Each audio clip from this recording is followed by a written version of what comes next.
ಸಂಸತ್ತಿನಲ್ಲಿ ಮಂಡಿಸಲಾಗಿದ್ದ ಮಹಿಳಾ ಮೀಸಲಾತಿ ಮಸೂದೆ ಲೋಕಸಭೆಯಲ್ಲಿ ಅಂಗೀಕಾರವಾಗಿಲ್ಲ. ಎನ್ಡಿಎಗೆ ಬಹುಮತ ಲಭ್ಯವಾಗಿಲ್ಲದ ಕಾರಣ ಬಿಜೆಪಿ ನೇತೃತ್ವದ ಎನ್ಡಿಎಗೆ ಭಾರೀ ಹಿನ್ನಡೆಯಾಗಿದೆ. ಈ ಮಸೂದೆಗೆ ವಿಪಕ್ಷಗಳು ಒಪ್ಪದ ಕಾರಣ ಇಂಡಿ ಕೂಟದ ವಿರುದ್ಧ ದೇಶದಲ್ಲಿ ಹಲವು ಕಡೆ ಆಕ್ರೋಶ ಭುಗಿಲೆದ್ದಿದೆ. ಇದರ ಕಂಪ್ಲೀಟ್ ಮಾಹಿತಿ ಇಲ್ಲಿದೆ. ಲೋಕಸಭೆಯಲ್ಲಿ ಮಹಿಳಾ ಮೀಸಲಾತಿ ಮಸೂದೆಗೆ ಸೋಲು. 2/3 ಬಹುಮತ ಪಡೆಯುವಲ್ಲಿ ಎನ್ಡಿಎ ವಿಫಲ. ಕೇಂದ್ರ ಸರ್ಕಾರದ ಮಹತ್ವಾಕಾಂಕ್ಷೆಯ 3 ಮಸೂದೆಗಳನ್ನು ಮಂಡಿಸಲು ಸಂಸತ್ತಿನಲ್ಲಿ ವಿಶೇಷ ಅಧಿವೇಶನವನ್ನು ಕರೆದಿತ್ತು.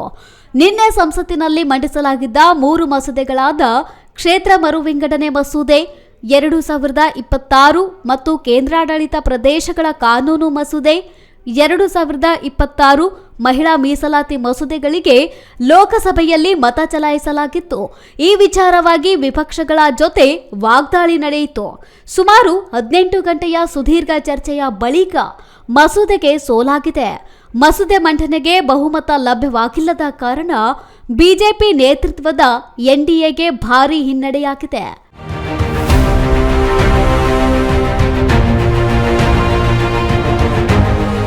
ಮಸೂದೆಗಳ ಪರವಾಗಿ 298 ಸದಸ್ಯರು ಮತ ಚಲಾಯಿಸಿದ್ದರೆ ಮಸೂದೆಗಳ ವಿರುದ್ಧವಾಗಿ 230 ಸದಸ್ಯರು ಮತ ಚಲಾಯಿಸಿದ್ದಾರೆ. ಒಟ್ಟಾರೆ 528 ಸದಸ್ಯರು ಮತ ಚಲಾಯಿಸಿದ್ದರು. ಮಸೂದೆಗಳು ಅಂಗೀಕಾರಗೊಳ್ಳಲು 352 ಸದಸ್ಯರ ಬೆಂಬಲ ಬೇಕಿತ್ತು. ಮಹಿಳಾ ಮೀಸಲಾತಿ ಮಸೂದೆಯು ಸಾಂವಿಧಾನಿಕ ತಿದ್ದುಪಡಿಗೆ ಅಗತ್ಯವಾದ 2/3 ಮೆಜಾರಿಟಿ ಪಡೆಯುವಲ್ಲಿ ಎನ್ಡಿಎ ಸರ್ಕಾರ ವಿಫಲವಾದ ಕಾರಣ ಮಹಿಳಾ ಮೀಸಲಾತಿ ಮಸೂದೆಗೆ ಸೋಲಾಗಿದ್ದರಿಂದ ಮತ್ತೆರಡು ಮಸೂದೆಯನ್ನು ಮತಕ್ಕೆ ತೆಗೆದುಕೊಳ್ಳದೆ ಕಲಾಪವನ್ನು ಮುಂದೂಡಲಾಗಿದೆ. ಕಾಂಗ್ರೆಸ್ ಮಹಿಳಾ ವಿರೋಧಿ ಎಂದು ಬಿಜೆಪಿ ಆಕ್ರೋಶ. ಇನ್ನು ಮಹಿಳಾ ಮೀಸಲಾತಿ ವಿಧೇಯಕಕ್ಕೆ ಲೋಕಸಭೆಯಲ್ಲಿ ಸೋಲಾಗಿದ್ದರಿಂದ ಸದ್ಯ ಇದು ರಾಜಕೀಯ ನಾಯಕರ ಕೆಸರೆರಚಾಟಕ್ಕೆ ಕಾರಣವಾಗಿದೆ. ರಾಜ್ಯದಲ್ಲಿ ಈ ವಿಚಾರವಾಗಿ ಬಿಜೆಪಿ ನಾಯಕರು ಅಸಮಾಧಾನ ಹೊರಹಾಕಿದ್ದಾರೆ. ಈ ಬಗ್ಗೆ ಟ್ವೀಟ್ ಮಾಡಿರುವ ಗೃಹ ಸಚಿವ ಅಮಿತ್ ಶಾ ಆಕ್ರೋಶ ಹೊರಹಾಕಿದ್ದು, ಕಾಂಗ್ರೆಸ್ ಮತ್ತು ಅವರ ಮಿತ್ರ ಪಕ್ಷಗಳು ಈ ರೀತಿ ಮಾಡ್ತಿರೋದು ಇದೇ ಮೊದಲೇನಲ್ಲ. ಇವರ ಇಂತಹ ಬುದ್ಧಿ ಮಹಿಳೆಯರಿಗೂ ಒಳ್ಳೆಯದಲ್ಲ, ದೇಶಕ್ಕೂ ಒಳ್ಳೆಯದಲ್ಲ. ವಿರೋಧ ಪಕ್ಷದವರ ವಿರುದ್ಧ ಮಹಿಳೆಯರ ಸಿಟ್ಟು ಹೇಗಿರುತ್ತದೆ ಎಂಬುದನ್ನು 2029 ಲೋಕಸಭೆ ಚುನಾವಣೆಯಲ್ಲಿ ಅಷ್ಟೇ ಅಲ್ಲ, ಮುಂದಿನ ಪ್ರತಿ ಚುನಾವಣೆಯಲ್ಲೂ ಅನುಭವಿಸಬೇಕಾಗುತ್ತದೆ ಎಂದು ಎಕ್ಸ್ನಲ್ಲಿ ಪೋಸ್ಟ್ ಮಾಡಿದ್ದಾರೆ. ಮಸೂದೆ ವಿಚಾರವಾಗಿ ವಿಪಕ್ಷ ನಾಯಕ ಆರ್ ಅಶೋಕ್ ಮಾತನಾಡಿ, ಕೆಲ ರಾಜಕೀಯ ಪಕ್ಷಗಳ ಪಿತೂರಿ, ಕಾಂಗ್ರೆಸ್ನ ರಾಜಕೀಯ ಅಜೆಂಡಾ ಕಾರಣಕ್ಕೆ ಈ ಬಿಲ್ಗೆ ತಕ್ಕ ಮಟ್ಟಿನ ಬೆಂಬಲ ಸಿಕ್ಕಿಲ್ಲ. ಮಹಿಳೆಯರಿಗೆ 2,000 ರೂಪಾಯಿ ಉಚಿತ ಬಸ್ ಪ್ರಯಾಣ ಇತ್ಯಾದಿ ಯೋಜನೆಗಳನ್ನು ಕೊಟ್ಟರೆ ಸಾಕು, ಆದರೆ ಪಾರ್ಲಿಮೆಂಟ್ ಮತ್ತು ವಿಧಾನಸಭೆಯಲ್ಲಿ ನಿಜವಾದ ರಾಜಕೀಯ ಪ್ರತಿಧ್ವನಿ ಕೊಡಬಾರದು ಎಂಬ ಮನಸ್ಥಿತಿ ಕಾಂಗ್ರೆಸ್ನದ್ದು ಎಂದು ಆಕ್ರೋಶ ವ್ಯಕ್ತಪಡಿಸಿದ್ರು. ಇತಿಹಾಸದಲ್ಲೇ ಮಹಿಳೆಯರಿಗೆ ಅವರ ಹಕ್ಕನ್ನ ಸಂವಿಧಾನದತ್ತವಾಗಿ ಕೊಡುವಂತ ಒಂದು ತೀರ್ಮಾನವನ್ನ ಮಾಡಿದಂತ ನರೇಂದ್ರ ಮೋದಿಯವರು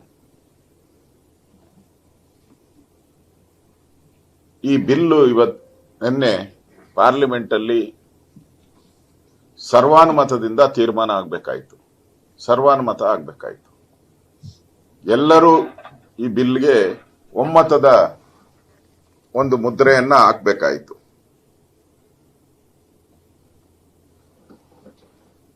ರಾಜ್ಯದ ದೇಶದ ಮಹಿಳೆಯರ ಪರವಾಗಿ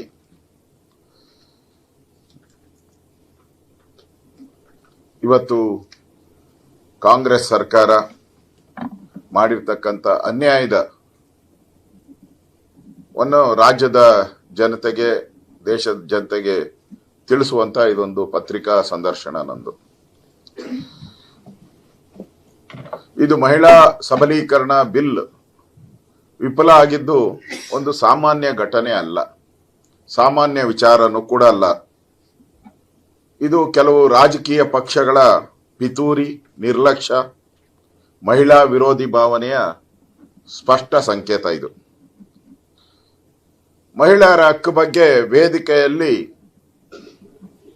ಕಳೆದ 60 ವರ್ಷ ಅಧಿಕಾರ ನಡೆಸಿದಂತ ಕಾಂಗ್ರೆಸ್ ಅವರು ದೊಡ್ಡ ದೊಡ್ಡ ಭಾಷಣಗಳನ್ನ ಮಾಡ್ತಾರೆ, ಆದ್ರೆ ಕಾರ್ಯರೂಪಕ್ಕೆ ತರುವಂತ ಸಂದರ್ಭದಲ್ಲಿ ಅವರು ಶೂನ್ಯ. ಅದು ಇನ್ನು ವಿಧಾನ ಪರಿಷತ್ ವಿಪಕ್ಷ ನಾಯಕ ಛಲವಾದಿ ನಾರಾಯಣ ಸ್ವಾಮಿ ಸಹ ವಾಗ್ದಾಳಿ ನಡೆಸಿದ್ದು, ಈ ಮಸೂದೆಯಿಂದ ಮೋದಿಗೆ ಮುಖಭಂಗ ಆಗಿಲ್ಲ, ಕಾಂಗ್ರೆಸ್ಗೆ ಮುಖಭಂಗ ಆಗಿದೆ ಹಾಗೂ ಮಹಿಳೆಯರೇ ನಿಮಗೆ ಕೈ ಗ್ಯಾರಂಟಿಯೇ ಸಾಕೋ ಇಲ್ಲ ಸಮಾನ ಹಕ್ಕುಗಳು ಬೇಕೋ ನೀವೇ ತೀರ್ಮಾನಿಸಿ ಎಂದು ಛಲವಾದಿ ಕಿಡಿಕಾರಿದ್ರು. ತನ್ನ ಪ್ರಾಣ ಉಳಿಸ್ಕೊಳ್ತಂತೆ. ಈಗ ಸಿದ್ದರಾಮಯ್ಯನವರಿಗೆ ಈ ಪರಿಸ್ಥಿತಿ ಬಂದಿದೆ. ಈಗ ಯಾರು ಬೇಕಿಲ್ಲ ಅವ್ರಿಗೆ, ಅವರೇ ಮುಳುಗ್ತಿರುವಾಗ ಯಾರನ್ನ ಕಟ್ಕೊಂಡು ಏನಾಗಬೇಕಾಗಿದೆ?